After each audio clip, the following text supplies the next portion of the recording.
बिस्मिल्लाहिर्रहमानिर्रहीम इय्याका नअबुदु व इय्याका नस्तईन। मेरे पाकिस्तानियों, जब तक ये मेरे अल्फाज आप तक पहुंचेंगे मुझे एक नाजायज केस के अंदर बंद कर दिया होगा। इससे एक चीज आप सबको वाज़ेह हो जानी चाहिए कि पाकिस्तान में जो फंडामेंटल राइट्स हैं, जो हमारा आइन हमें हुकूक देता है, जो जमहूरियत है, वो दफन हो चुकी है।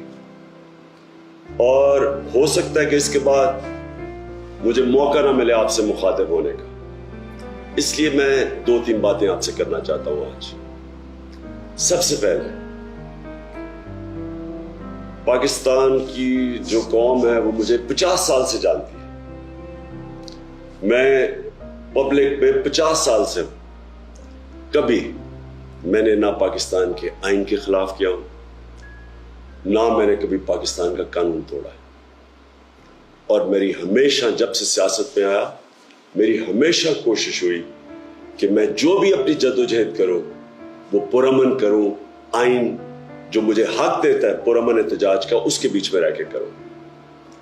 आज ये जो किया जा रहा है, ये इसलिए नहीं किया जा रहा कि मैंने कोई कानून तोड़ा है, ये सिर्फ इसलिए किया जा रहा है कि ये चाहते हैं कि मैं जो हकीकी आजादी की तहरीक है इससे पीछे हटूं।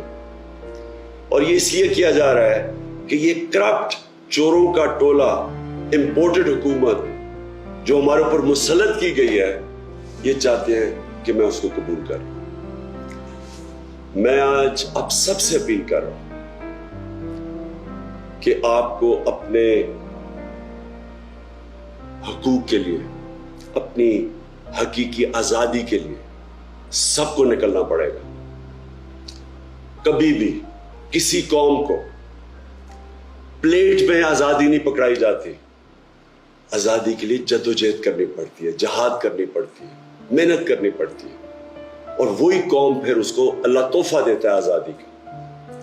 ये वक्त आ गया है कि आप सब अपने हुकूक के लिए निकले। मेरी जो सारी मिशन है, जो मेरी जिंदगी की जद्दोजहद है, वो आज अल्लाह और उसके रसूल के बाद मेरी कौम, पाकिस्तानी कौम आपके हाथ में है। घर बैठने का वक्त चला गया। मैं आज आप सबको अपील कर रहा हूं कि आपको निकलना पड़ेगा, आपको जद्दोजहद करनी पड़ेगी।